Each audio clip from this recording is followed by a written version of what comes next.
Let's talk about the DQ Blizzard.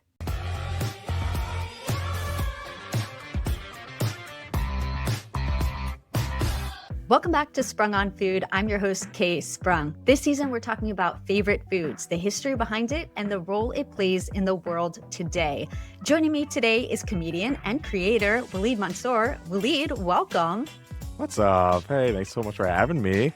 What's up indeed? I am so excited that you are here. You are a very funny person, and your food choice was so delightful. I enjoy talking about any food, but sometimes it's these really kind of iconic, well-known foods that maybe are nostalgic, remind us of childhood or whatnot. They're always kind of fun to dig a little bit deeper on because maybe on the surface you might think like, yeah, sure, whatever. They just like threw something on the menu. Cool. Let's keep it moving. But I'm like, no. There's always got to be more to it. So I'm pumped to dive into it, but I have to know why this is your favorite food. Tell me all the things. Oh, man. A big part of it was in the town where I grew up in Dexter, Michigan. Really small town. Technically, not even a town. It was a village.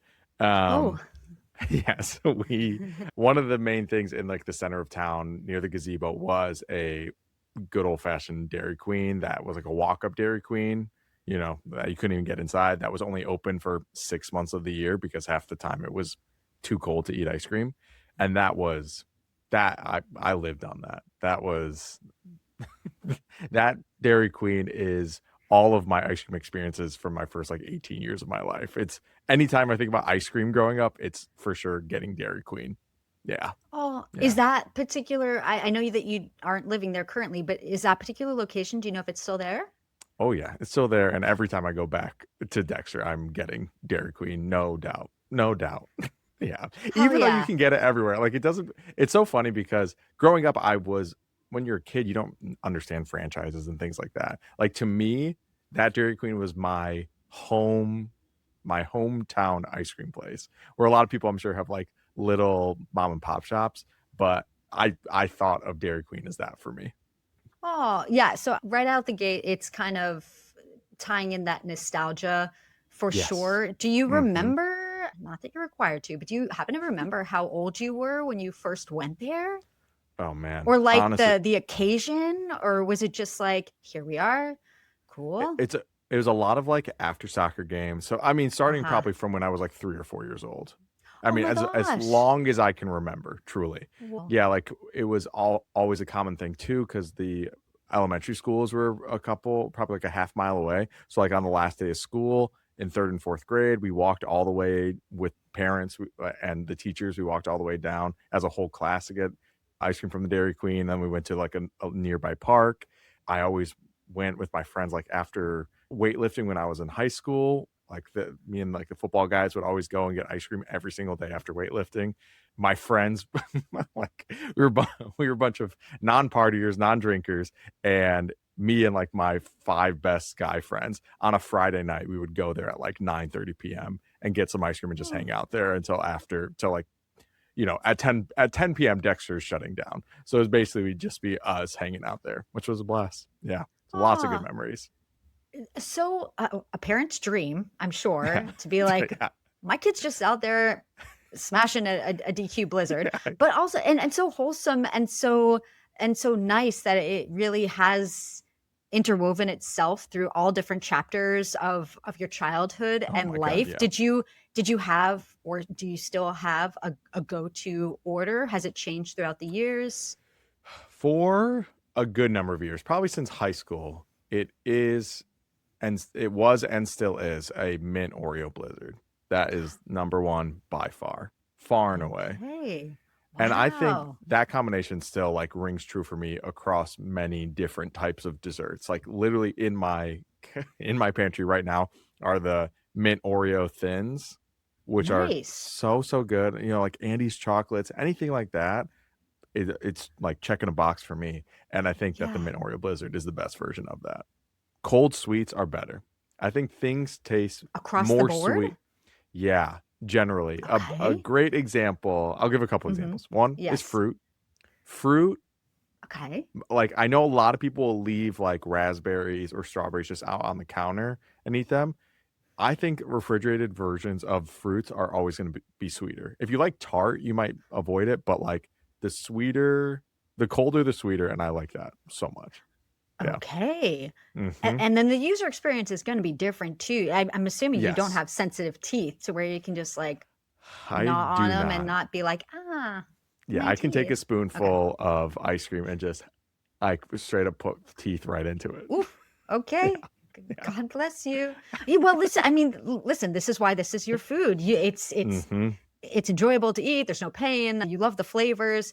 So it all tracks and it all makes sense. And Yeah. of course, to better understand and appreciate our food, we've got to know where it came from. Yes. Please get into it.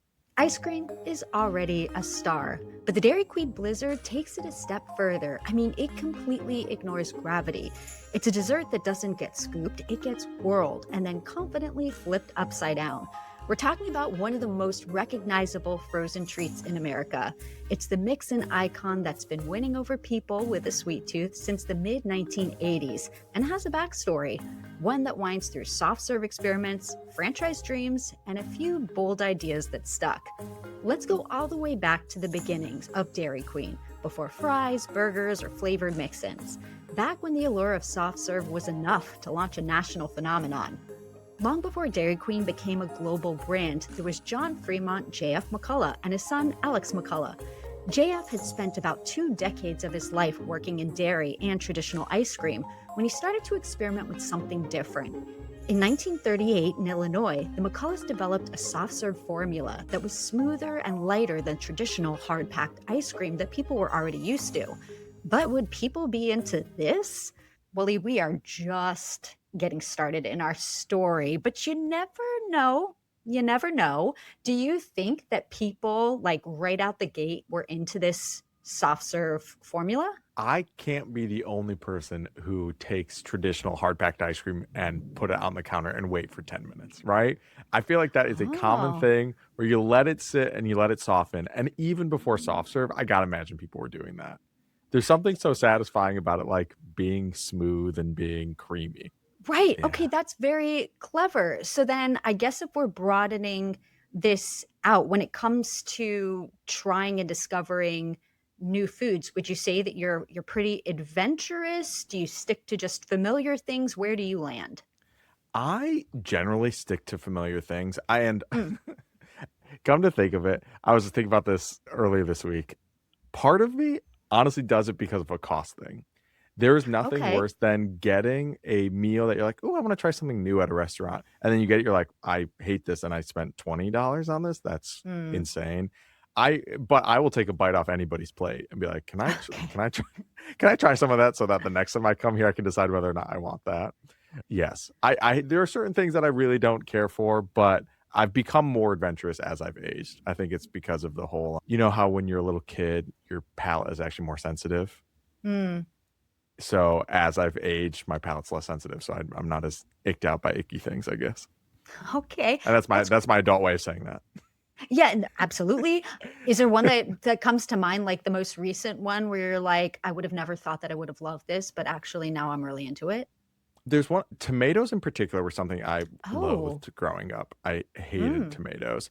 I love tomatoes in things like salsa yeah, and, marinara sauces, things like that. sure. But just eating a tomato has was previously rough, and I part of it is that I've worked on it.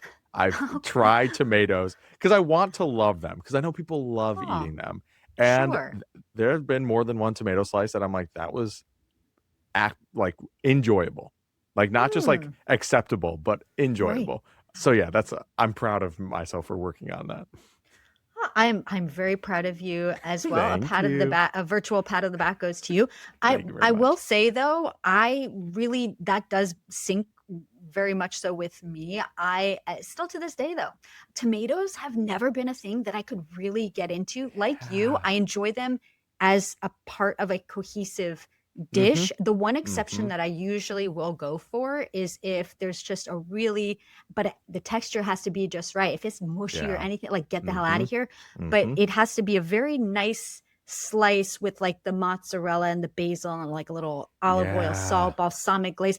That delicious. But Hmm. other than that, yeah, I will usually kind of scooch them on over if they're in a salad or, you Totally. know, They're everywhere.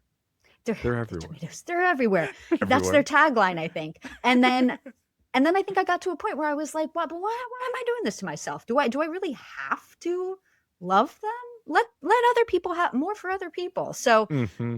I think it's okay, but good on you for For bringing them working into on your it. life. And yeah, you're better than I am at it. So tip of the hat. Yeah. Well, to test their new product, the McCulloughs turned to a friend, Sherwood Sherb Noble, who owned an ice cream shop in Kankakee, Illinois. Sherb ran a special soft serve promotion one busy afternoon, all you can eat for 10 cents, which would be about $2.30 today, which still sounds like an absolute steal, and probably no wonder why they sold more than 1,600 servings in under 2 hours. That Man. amazing debut proved there was real demand for this lighter style of ice cream. With their soft serve proven, the trio opened the first official Dairy Queen on June 22nd, 1940 in Joliet, Illinois. That first store was modest, a storefront with apartments above, but it would become a landmark both historically and culturally. The name Dairy Queen itself came from J.F. McCullough's playful reference to the dairy cow as the queen of the dairy business. The original Joliet location closed in the 1950s, but the building still stands today as a city-designated landmark, a physical reminder of where the soft serve revolution began. But don't you cry about the Joliet location closing, because Dairy Queen's early growth was kind of insane. Since pretty much the beginning, they started with a franchise and licensing right model. Because of this, by 1941, just 1 year after opening, the system had grown to 10 stores. By 1947, there were around 100 outlets. By 1950, that figure jumped to 1,446. By 1955, there were 2,600 Dairy Queens across the United States, a massive expansion fueled by a franchise model that encouraged local owners to open locations in towns big and small. Only a decade after opening, this small, soft-serve shop had become a recognizable name across the country. Once Dairy Queen had a strong base of soft serve, it wasn't long before the company began broadening its product lineup. In 1950, Dairy Queen introduced malts and milkshakes, letting fans enjoy their soft serve in new, drinkable forms. And in 1951, the classic banana split joined the menu. One of the first signature standalone treats was the Dilly Bar, introduced in 1955. The item came from Robert Litherland, co-owner of a Dairy Queen in Moorhead, Minnesota. The story goes that Litherland served soft serve on sticks, dipped them in chocolate, an early version of what would become a classic. Will we see our first example here, a little bit of a spoilie, because we're going to see more examples to come where franchisees really do have a say and have been instrumental in a lot of the product innovation. If you Wow. had your own DQ franchise, what item would you want on the menu? Well, I will say one It's of my not friends, tomatoes.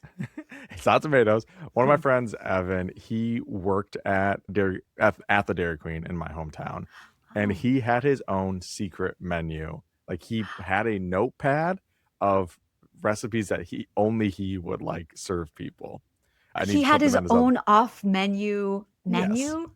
which Oh my he God. did get in trouble for. Oh no. Oh no.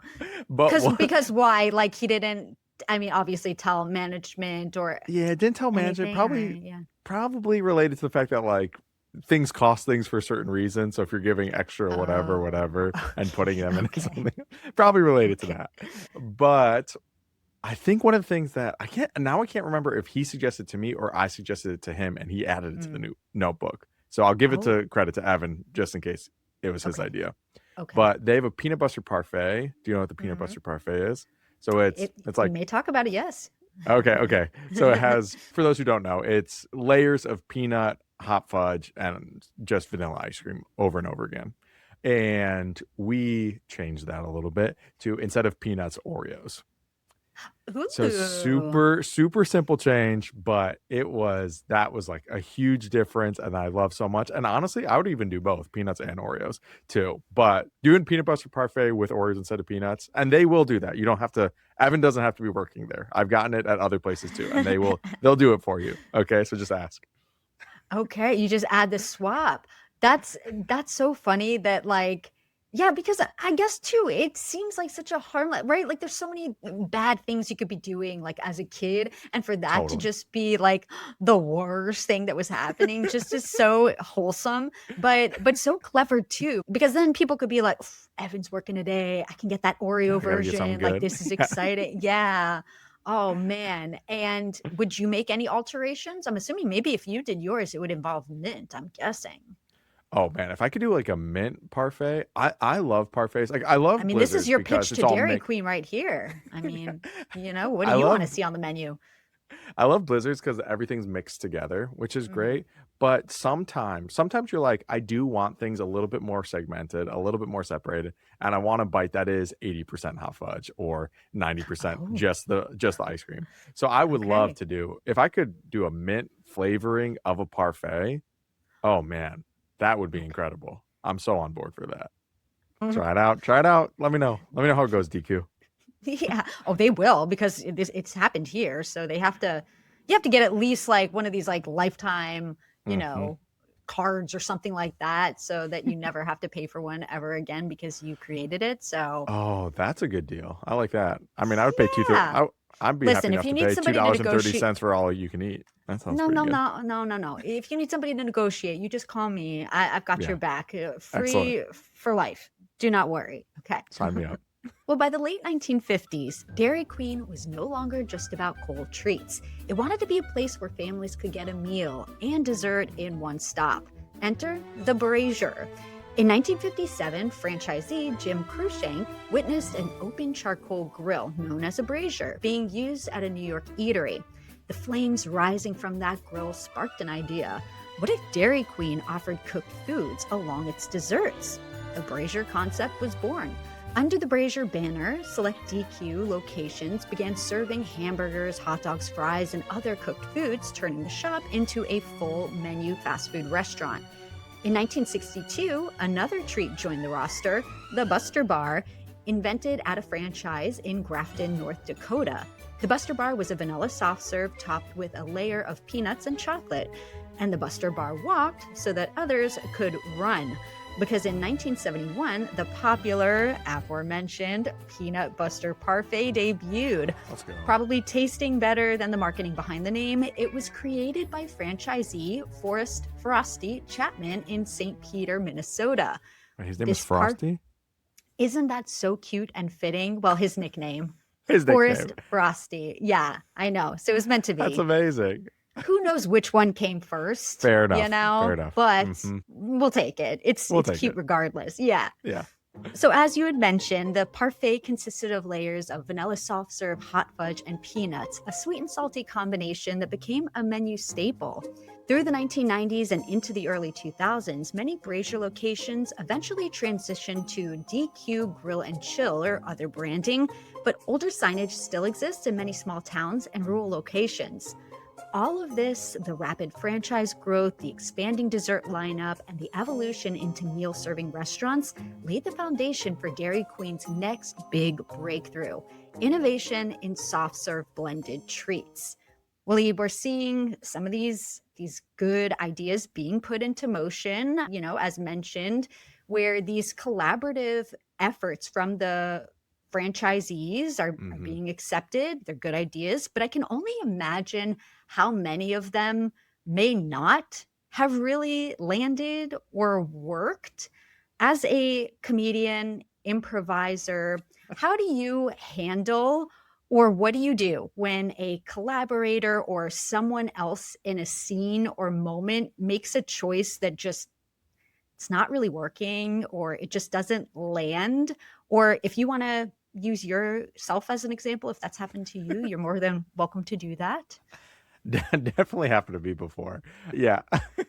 I mean, in an ideal world, you can yes and anything to be incredibly funny.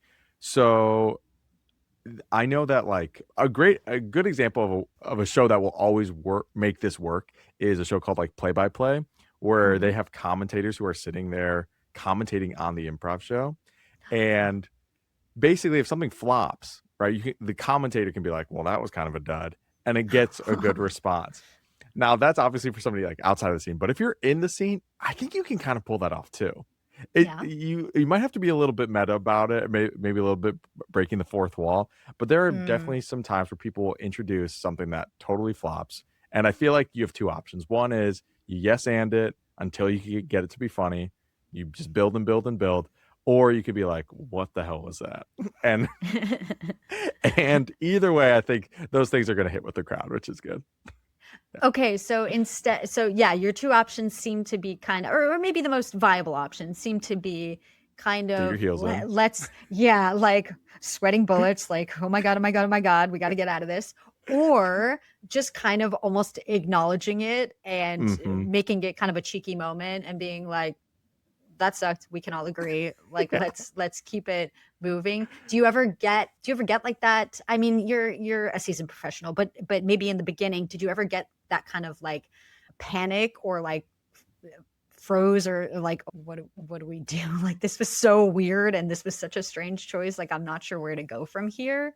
Oh my God, absolutely. And Yeah. also, the worst thing is when you make one of those jokes or you try and lead the scene in a certain direction and it flops, and Mm. then everybody just ignores it and like continues other jokes because it feels like, oh, now nobody's addressing the fact that that was like a miserable failure.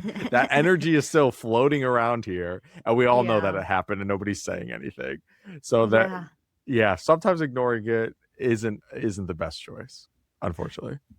Okay, yeah, and I think that the bottom line of it all being comedy and creative, I think that sometimes being able, right? Like the whole point is kind of, poking fun at things and making light Yes. of certain things for the Hmm. most part. So I think that, yeah, maybe that is a good tip, just acknowledging it, like Yeah. instead of just trying to like band-aids, band-aids, band-aids, cover it up. It's like just okay, that was weird. Like let's change directions. I'm Yeah. so curious what those versions of the Dairy Queen treats. Like the only things Right? it's kind of like a history was written by the winners, right?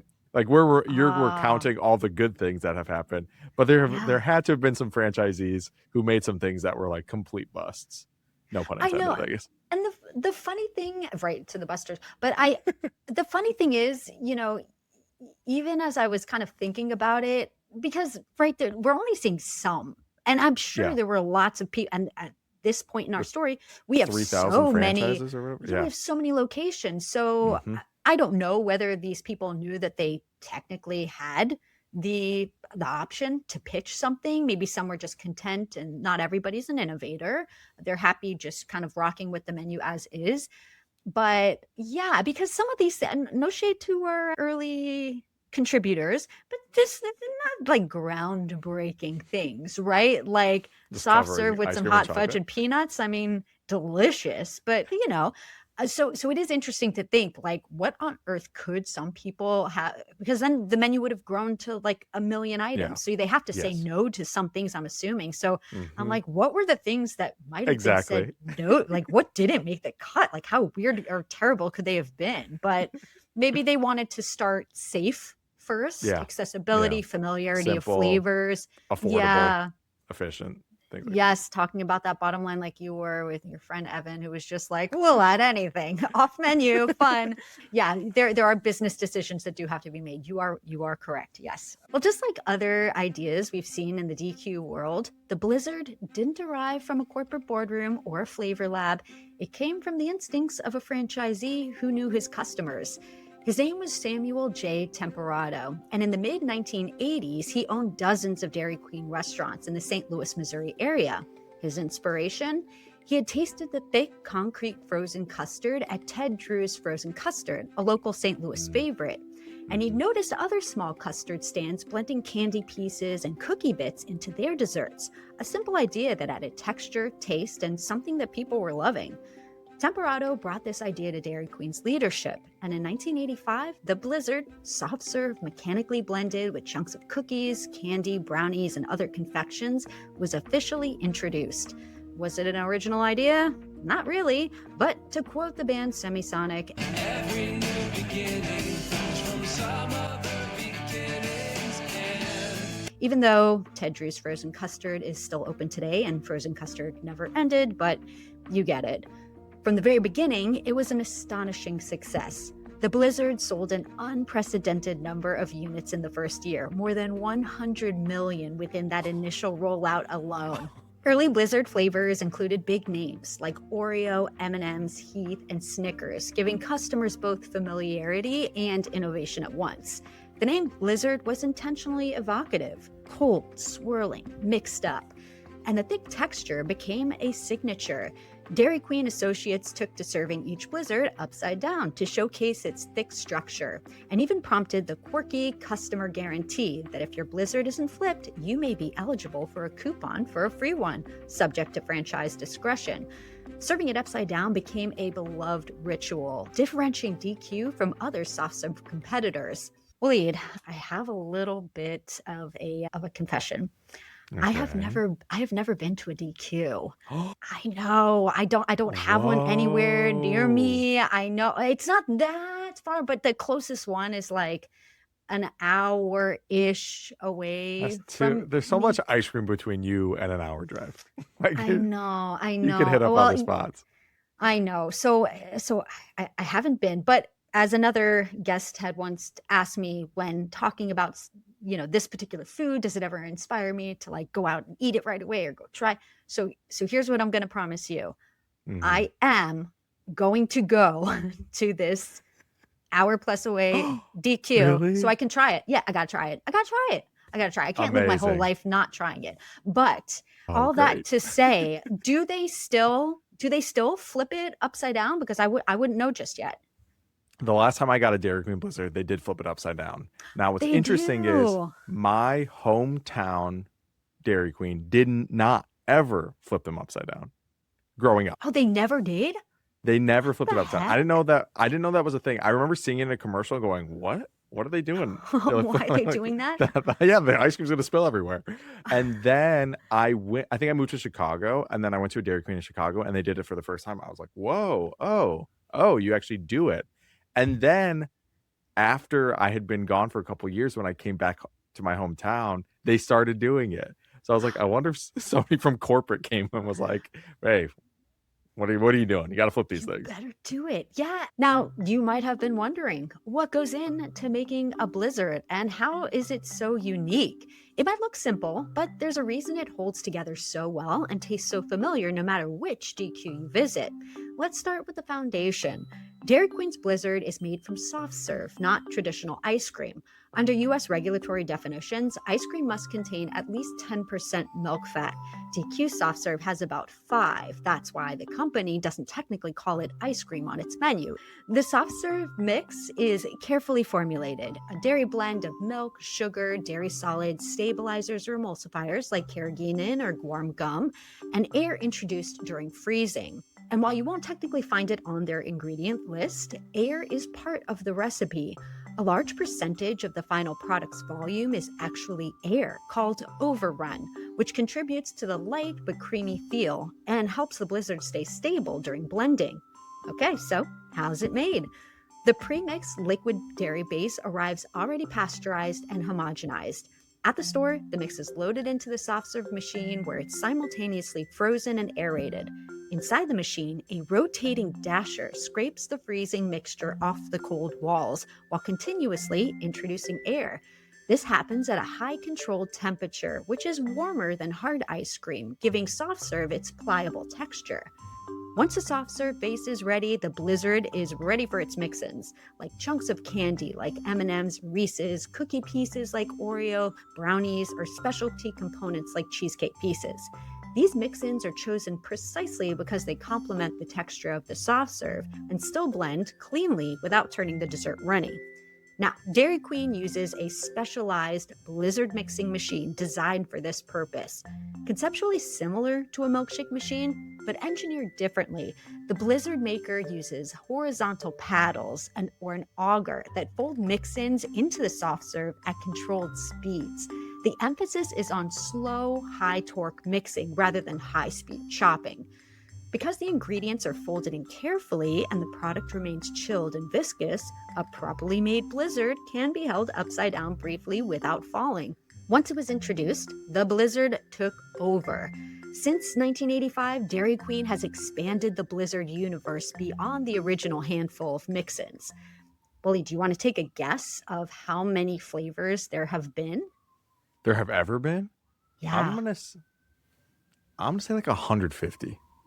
Is that way That too high? is- Is that crazy? No, that is such an excellent guess. And by Price is Right rules, you would definitely win. It's 170. You are right. Oh, It's like you're a really loyal customer or something. Yeah. They had over 170 distinct blizzard flavors that have Wow. appeared on menus at various times, spanning from seasonal specials, brand collaborations, and fan favorites.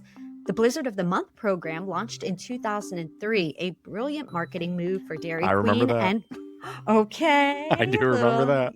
Amazing. Yeah, it was great for Dairy Queen and their Blizzard fans to incentivize them to return for new or revived flavors monthly. In 2010, Dairy Queen introduced the mini Blizzard treat as a smaller size option for the classic Blizzard. As the menu evolved, customers began asking for smaller, more snack-oriented sizes, especially for kids. It was launched nationally during the Blizzard's 25th anniversary year and served in a 6-ounce cup, roughly half the size of the traditional 12-ounce size small. But if a mini or small sounds just too petite for your liking, don't worry, there's the large 21-ounce portion. Have you had the I've got 21? I've Yeah. got margin. Probably not since high school. Like I said, Okay. after like lifting weights with a bunch Yeah. of teenage boys who are growing too big. Does But it feel like a bit much or kind of the perfect amount?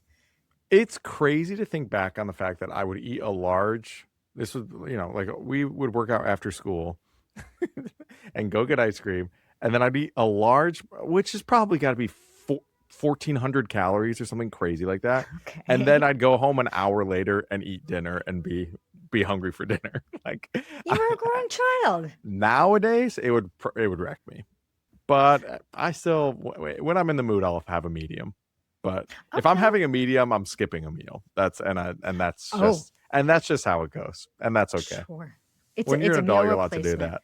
Yeah, Yeah, exactly. you have the freedom. You don't have to have that balance You to don't have to have dinner lunch. afterwards. I don't need lunch No, today. you can have a medium mean- blizzard and call it a day. Exactly. Freedom of being an adult. Yeah. Mhm. Well, the blizzard remains enormously significant to Dairy Queen's bottom line. In 2020, blizzard sales were estimated at around $1.1 billion, roughly 23% of Dairy Queen's total sales that year, which for a place where many of the locations are full-on restaurants with food way beyond soft serve, almost a quarter of the company's sales are from blizzards. As part of DQ's growth strategy, leadership has even spoken publicly about hitting a point where more than 4,500 blizzards are sold per minute across the globe. But it's not just all about the money, honey. Blizzards have taken on meaning beyond margins and indulgence. On Miracle Treat Day, Dairy Queen donates at least $1 from every blizzard sold to Children's Miracle Network hospitals, a partnership that started in 1984, turning a favorite dessert into a force for good. The partnership has raised millions to support pediatric healthcare. And just imagine what they could raise if they ever hit that goal of 4,500 blizzards a minute. What makes the blizzard truly lasting isn't just its sweet combination of flavors and textures. It's the way it became part of a shared culture for many people around the world. It's both a dessert and an experience, a flip, a spoon, a seasonal flavor reveal, a summer ritual, and for many, a beloved childhood memory. So the next time you hold that red DQ spoon and nod approvingly at your upside down blizzard, you'll know that behind every blizzard is a story of innovation, community, and a treat that became an icon. Waleed, what do you think about the backstory of the DQ blizzard? I mean, fascinating. My first takeaway was I can't believe how recently the blizzard has come out. Like Okay. I was born in 92. So the idea that like the blizzard was only up 7 years before I was born, it's that Yeah. surprised me the most out of like any of this. It's like I can't Okay. believe that means I've eaten a very high percentage of their blizzards that they've ever made. Well, that's That's why you got the free one, yeah, from your app. exactly. They know. They know. They I mean, know. I'm gonna be honest. One time I went there, it was buy one get one. They had buy one get Oh, one blizzards, and I went with my wife, who was not in the mood for a blizzard. So I got myself two small blizzards, and I ate both of them, and I was very happy. So that's where I'm at beautiful. blizzard wise. Yeah. Yeah. Well, listen, I think that they know their customers. Clearly, they can get that appreciation and turn it around. And it was a smart move, I think, for that loyalty program too. So aside from I mean, listen, if you're gonna ask, well, you're not asking. If you want people to participate in this like monthly kind of participation of here's a new Mhm. flavor, you got to come and try it. I think it makes sense to give that loyalty program. So it's like double incentive. You get that ooh, limited drop, intrigue. I got to go try it. But then also, like in the back of your mind, you're like, oh, but I'm also being rewarded for my patronage. So this is like great. And then you get, yeah. Oh, and this wasn't even a reward thing. They were just offering a promo, like a buy one, No, I think get one. one day per year. I don't know if they still do it, but there was a time where like one day out of the year they do buy one get one blizzards, which is great, which is Oh, nice. maybe it's on their anniversary day. Oh, I that'd don't be know. on the blizzard anniversary. I like Yeah. that. Yeah, I mean, maybe. it makes sense. Okay, mark your calendar or see when it is, and if it's the same day that lines up, then we'll know for sure. Yeah. Well, our crowd pleasing frozen treat has definitely made its way into some pop culture moments. While it pains me to even mention the show, one of the more unexpected appearances in traditional media came in 2005 on the reality TV show The Apprentice. In an episode, teams were challenged to create a new mascot to promote the Blizzard treat. The winning character is called Ginny, and to me, a little bit disturbing looking, and in my opinion, should not have won over the other cute mascot, Zip. Yeah, My God, for anybody that's who what is won. for anybody who's listening as a podcast and not watching this video, would you care to describe what you're looking at? It's one of the most horrifying things I've ever seen in my entire life. It is a woman whose hair is soft serve ice cream, and she's wearing like a porcelain skin mask, is what it looks like, and she and it looks awful. And then she's wearing like a low cut so that her cleavage is showing, like Uh-huh. Santa outfit. I mean, Yeah. it is horrible. And would it surprise you if I told you that the two teams were divided, men versus women? And would it surprise you to know that the men were the ones who created this one? Not even remotely. Oh Yeah. my God. The, What is the face? The face is terrifying. no, I didn't think any of it worked, and I'm going to show you. Yeah, give me Zip. This is Zip. I think Zip should have won. What do you think? I don't love Zip.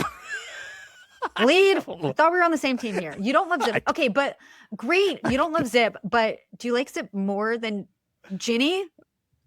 Oh, it's so Oh, sad okay. that Forget Ginny it. I'm sorry I even asked. Zip is all eyes. Zip, what is Zip? Why does Do he you have know a what Zip hose? reminds me of? No, I don't think it's a hose. I think it's What is oh, is it that? a hose? I don't know. I thought it was like isn't he carrying like a spoon or something? The red He's spoon? carrying a spoon in one hand, but he's carrying what looks like a fire hose in the other hand. I don't know what his feet look like guitars. Well, His look. mouth is his torso. It's Yeah.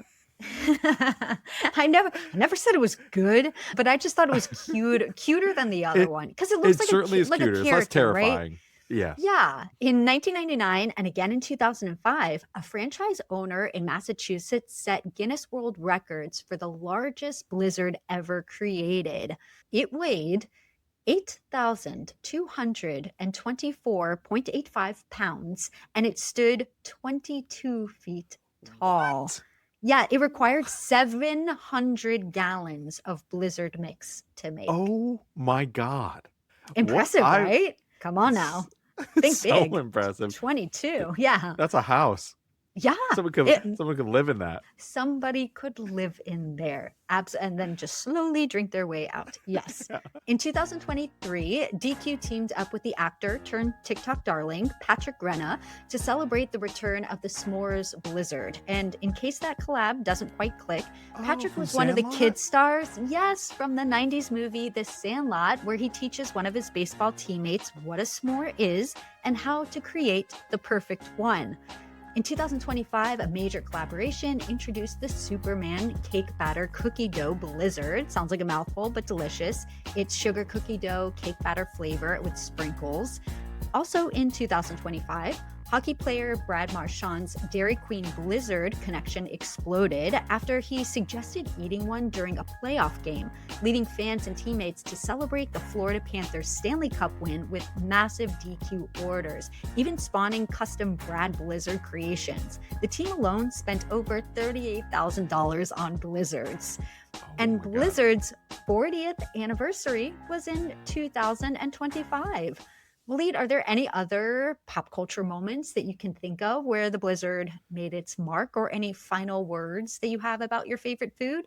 It feels like it's so funny. Once again, like growing up, it was like Blizzards are my hometown thing. They're not for anybody else. They're for me. But in terms of final words, I love Dairy Queen. But if there's not one near you, if there's one, if the closest one is an hour away, which I appreciate Kate going out there and doing that, but I say just find yourself some soft serve and eat it on a nice hot day. The next hot day that's coming up, find yourself some soft serve. I know there's a lot of people that are traditional ice cream stands and won't veer away, but please give yourself some soft serve and mix it with something good. Your favorite candied treat. Make it happen. So a nice little substitution if this one is not within arm's Frozen custard reach. does the same thing. I'm not precious. Yeah. Just get yourself something soft serve and mix with candy and you're going to have a good day. Oh, beautiful. Yeah, maybe after listening to this episode, you go out and do that right away to honor Waleed's words, of course. Waleed, thank you so much for joining me to thank you so talk much for having about me. your love of blizzards and helping me share its story. Well, this was both fascinating, very interesting, and it was so nice to talk to you about it. Yeah, I feel giddy about it for some reason. Yay, as you should, yes. Thanks for watching. You can find links and more info in the description below. Don't forget to give this video a thumbs up and subscribe to the channel if you haven't yet. See you next time.